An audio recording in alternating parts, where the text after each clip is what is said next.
Bom dia, meus amados irmãos, que a graça e a paz que vem da parte do nosso Deus, da parte do nosso Senhor e Salvador Jesus Cristo, esteja em cada um de nós, nos fazendo crescer no conhecimento, na graça do Senhor, prosperando em tudo, prosperando em toda boa obra, prosperando espiritualmente, para que tudo que nós façamos seja do agrado de Deus. Amados, estamos hoje no primeiro dia da semana, iniciando uma nova semana e também uma nova lição.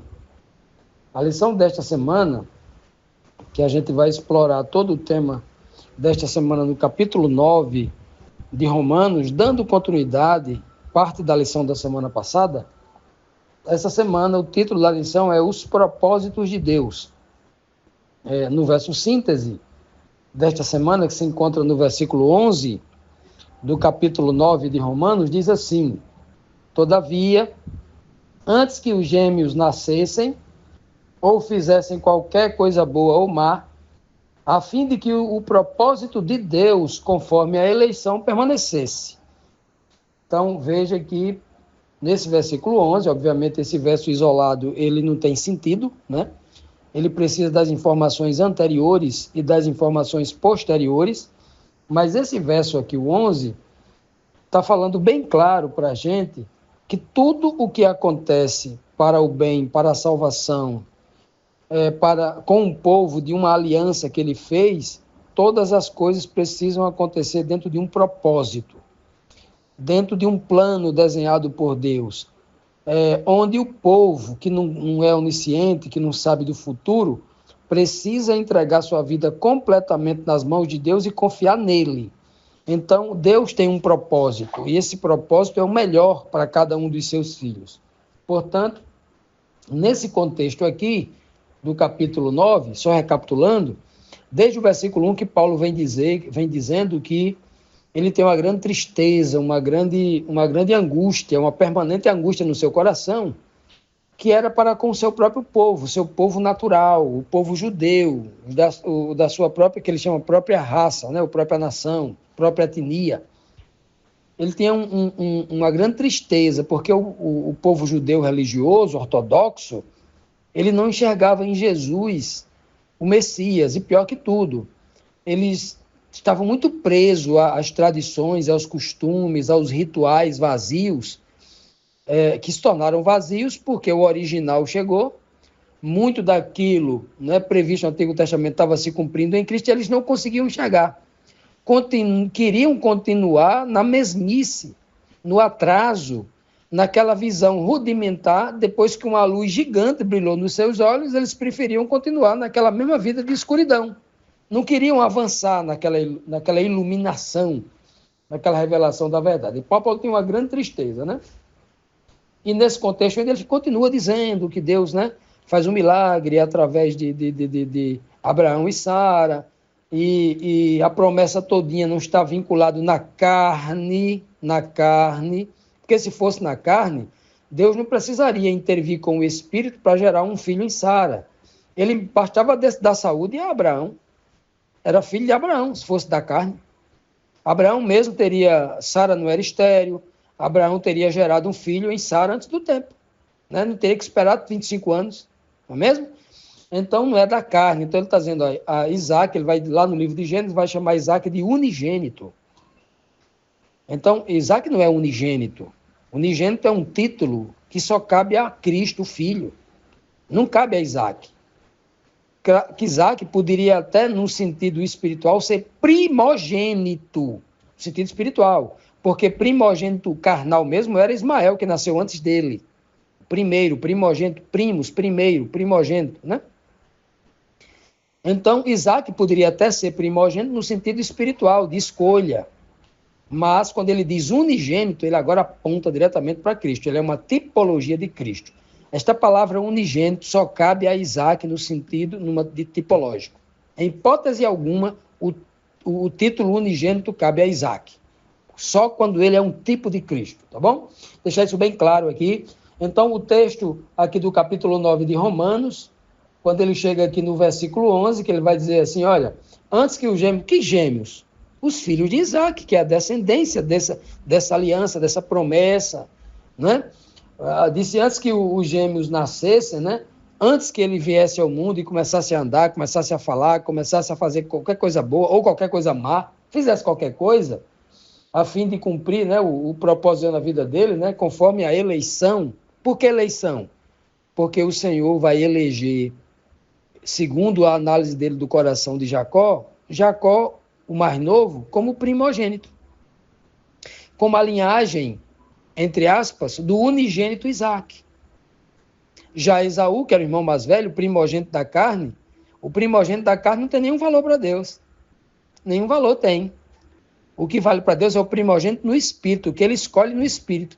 O mais novo, Jacó, que vai se tornar Israel. Então é esse os propósitos de Deus, né? Que é muito diferente dos propósitos dos homens. Então, durante essa semana, a gente vai tratar disso, dos propósitos de Deus, sempre naquele contexto, a dicotomia, carne versus espírito.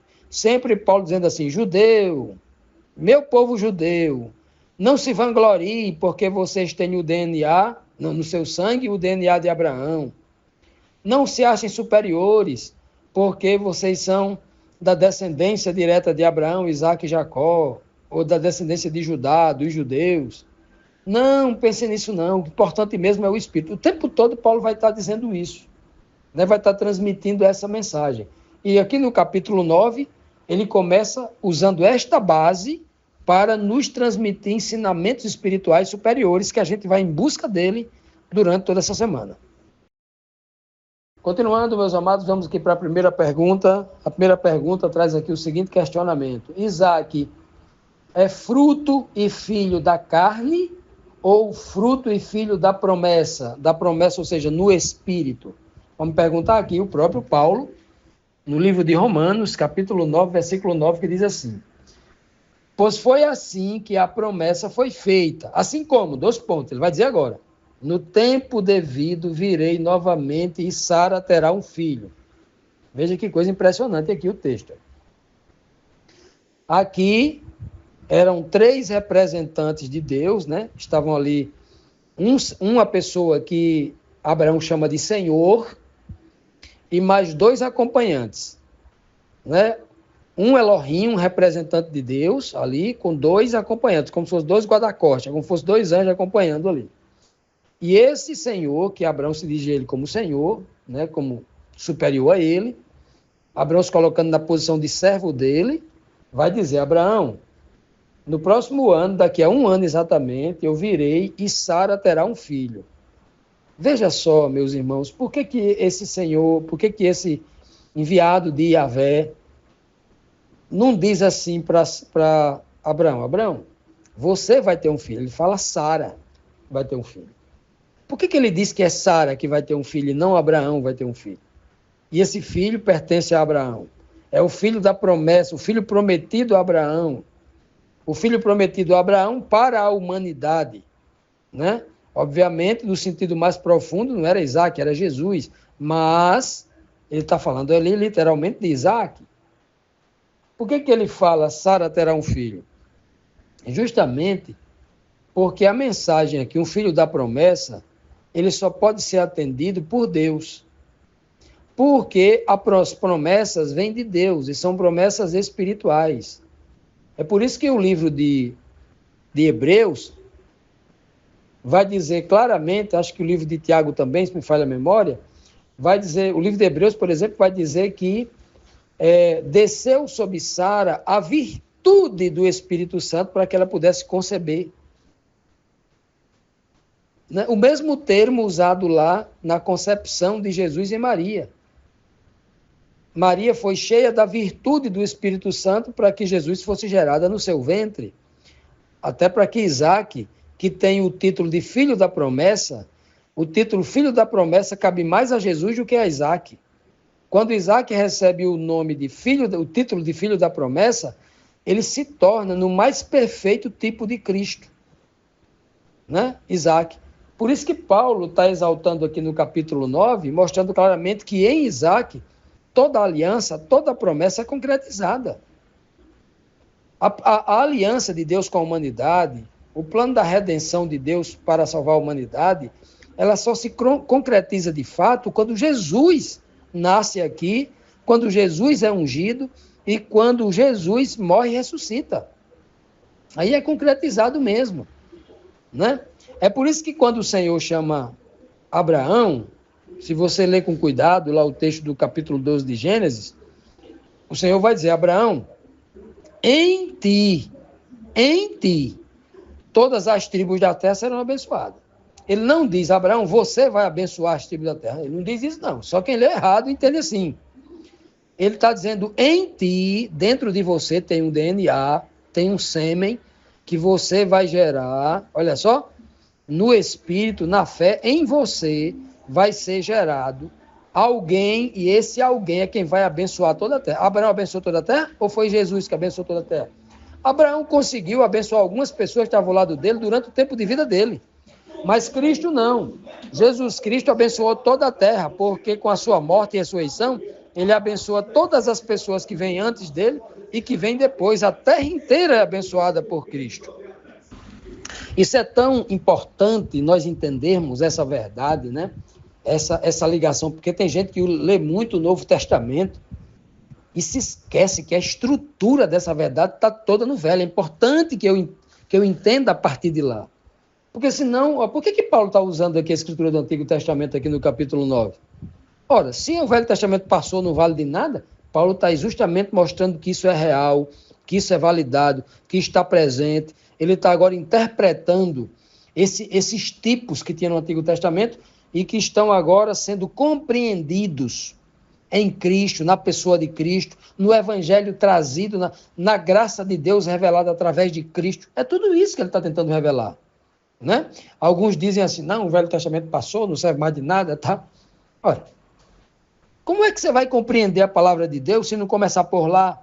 Se toda a instrução, se todo o conhecimento bíblico vem por duas partes. Primeiro a instrução, depois o ensino. Ele diz: eu instruirei a Jacó e ensinarei a Israel. O Jacó é o homem carnal, é o religioso. Israel é a nova criatura espiritual. Então, instruir é ensinar com a letra morta, com o básico do conhecimento. Ensinar é a revelação espiritual mais profunda, é entender o porquê das coisas. Tem muito crente hoje, lendo o Novo Testamento, querendo começar pelo ensino, quando não teve a instrução. Como é que vai entender? Né? É por isso que o texto diz aqui, por exemplo, ó, no tempo devido virei novamente, e Sara terá um filho. No tempo devido. É por isso então que Paulo, no livro de Gálatas, vai dizer assim, ó, e vindo a plenitude dos tempos, no tempo devido, mesmo texto aqui, ó, e vindo a plenitude dos tempos, nasceu Jesus de mulher sob a lei. É o que está lá escrito. A mesma linguagem. Uma linguagem perfeita. Porque Paulo não se contradiz. Ele não diz uma coisa num lugar e diz outra no outro. Só quem faz isso são pessoas despreparadas que não examinaram a Escritura Sagrada e estão ensinando erros por aí. Fazendo de Paulo e de outros pessoas contradizentes, que diz uma coisa num canto e diz outra no outro. Só o que tem é gente fazendo isso, cometendo esse erro gravíssimo, torcendo as Escrituras Sagradas e mudando a sã doutrina, fazendo com que o povo não entenda a pessoa de Cristo, não entenda a pessoa de Deus e, por não entender essas duas pessoas, não entender o plano da redenção, o plano da salvação. Infelizmente. Continuando, meus amados, vamos aqui para a nossa segunda pergunta. A segunda pergunta diz assim: o caso de um filho escolhido mediante a promessa e os propósitos de Deus ocorreu só com Abraão? Abraão e Isaac é um caso isolado, só teve esse caso? Vamos perguntar aqui em Romanos 9:10, Paulo diz assim: e esse não foi o único caso. Ele vai logo direto ao assunto. A resposta é dada de forma direta na primeira frase. E esse não foi o único caso.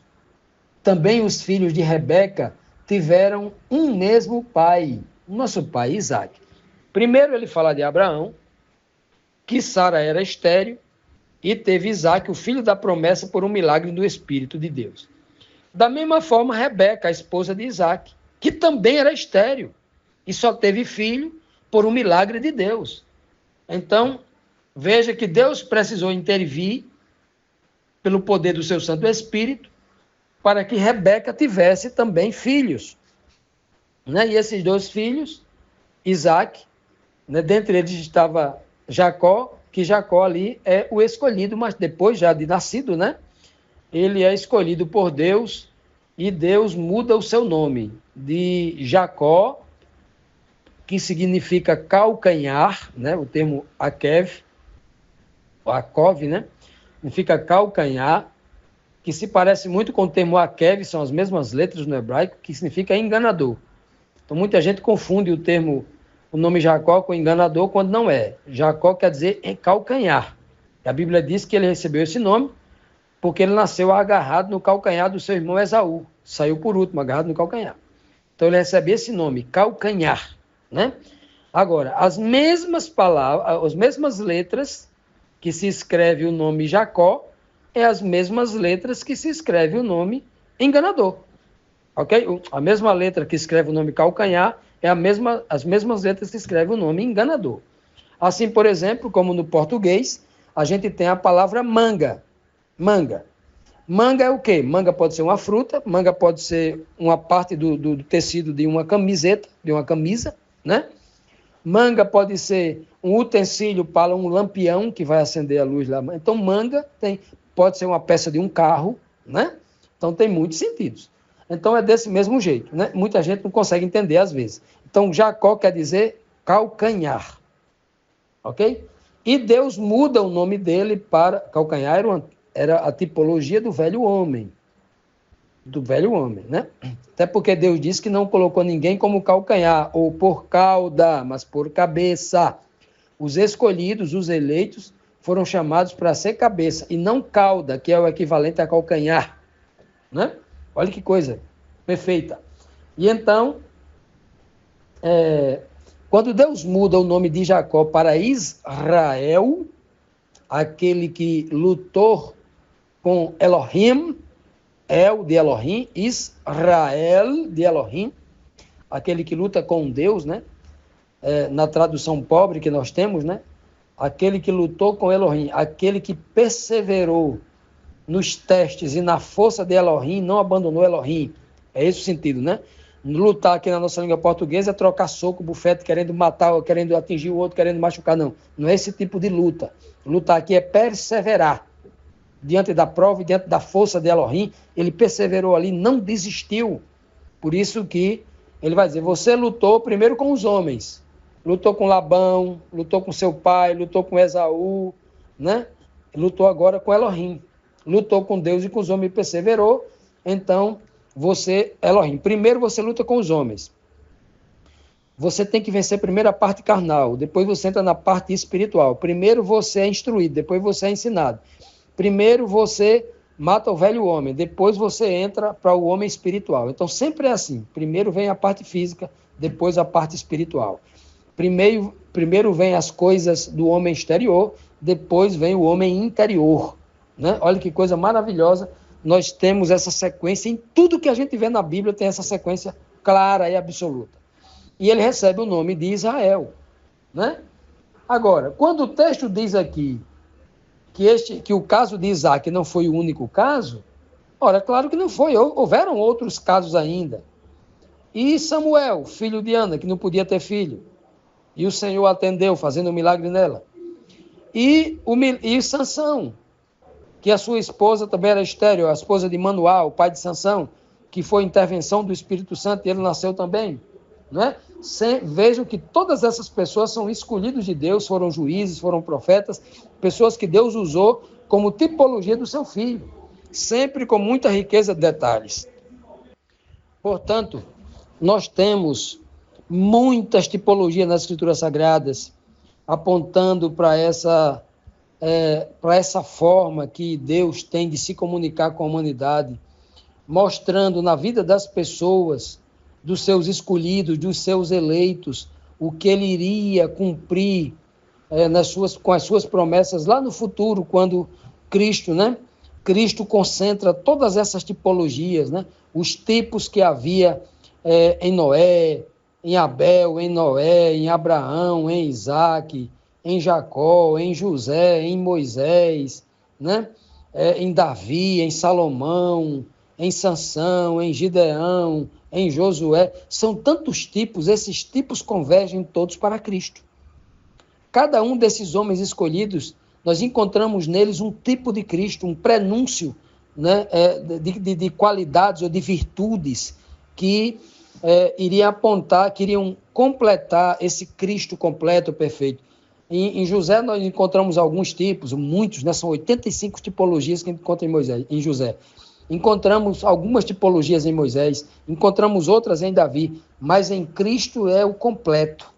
Então, tudo isso que nós estamos vendo aqui, eu tenho certeza que mais na frente Paulo vai chegar a uma conclusão óbvia. Eu nem li o restante do texto, mas tudo vai convergir para Cristo, para que a gente, ao olhar para Cristo, não enxergue apenas Cristo, mas enxergue em Cristo a mão de Deus atuando, o amor de Deus atuando para salvar o ser humano.